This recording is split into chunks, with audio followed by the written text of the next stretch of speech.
മഹാദേവന്റെ അനുഗ്രഹം എല്ലാ ഭക്തരിലും നിറയട്ടെ. ഭക്തരെ, വിജയത്തിന് നിഗൂഢമായ രഹസ്യങ്ങളൊന്നുമില്ല. അത് തയ്യാറെടുപ്പിൻ്റെയും കഠിനാധ്വാനത്തിൻ്റെയും പരാജയത്തിൽ നിന്നുള്ള പഠനത്തിൻ്റെയും ഫലമാണ്.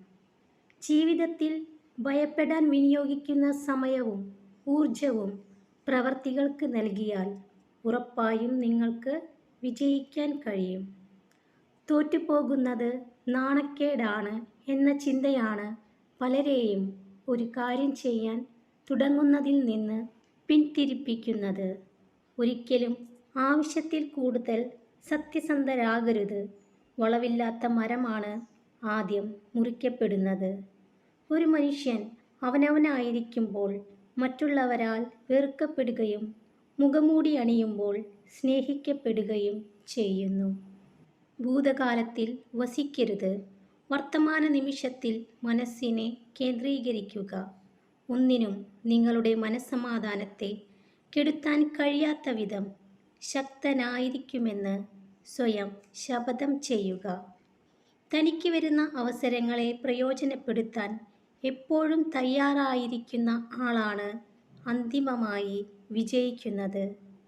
മോശം ആളുകൾ നിങ്ങളുടെ ജീവിതത്തിൽ നിന്ന് അകലുമ്പോൾ ശരിയായ കാര്യങ്ങൾ നിങ്ങളുടെ ജീവിതത്തിൽ സംഭവിക്കാൻ തുടങ്ങും.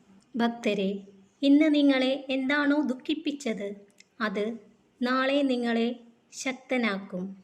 നിങ്ങൾ ചെയ്യുന്ന പ്രവൃത്തിയിൽ വിജയം കണ്ടെത്തണമെങ്കിൽ നിങ്ങൾ അമിതമായി ചിന്തിക്കുന്നത് അവസാനിപ്പിക്കേണ്ടതാണ്. നിങ്ങൾ സ്നേഹിക്കുന്നവരെല്ലാം തിരിച്ചും നിങ്ങളെ അതുപോലെ സ്നേഹിക്കും എന്ന് വിചാരിക്കുന്നതാണ് ജീവിതത്തിലെ ഏറ്റവും വലിയ തെറ്റിദ്ധാരണ.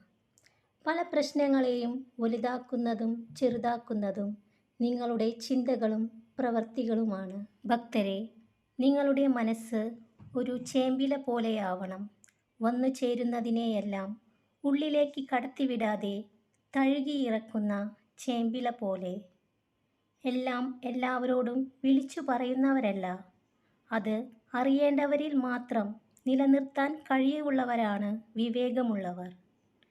നുണ പറഞ്ഞ് നിങ്ങൾ എന്തെങ്കിലും നേടാൻ ആഗ്രഹിക്കുന്നുണ്ടെങ്കിൽ അതിൽ നിന്നുള്ള ആനന്ദം അധികകാലം നിലനിൽക്കില്ല. അവരില്ലെങ്കിൽ നിങ്ങൾ എങ്ങനെ ജീവിക്കും എന്നതിനു പകരം ആരില്ലെങ്കിലും എനിക്ക് ജീവിച്ചേ മതിയാവൂ എന്ന മനോഭാവത്തിൽ നിന്നുമാണ് നിങ്ങൾ ജീവിതം തൊട്ടറിയേണ്ടത്. ജീവിതത്തിൽ നിങ്ങൾ എത്ര വിട്ടുവീഴ്ച ചെയ്താലും അകലാനുള്ളതെല്ലാം അകലും. എന്നാൽ അടുക്കുവാൻ താൽപ്പര്യമുള്ളവർ ഒരു വഴി കണ്ടെത്തി അടുത്തുകൊണ്ടേയിരിക്കും. അതാണ് യഥാർത്ഥ സ്നേഹം. എല്ലാ ഭക്തരും സന്തോഷത്തോടു കൂടിയിരിക്കുക. മഹാദേവന്റെ അനുഗ്രഹം എല്ലാ ഭക്തരിലും നിറയട്ടെ. ഓം നമഃ ശിവായ.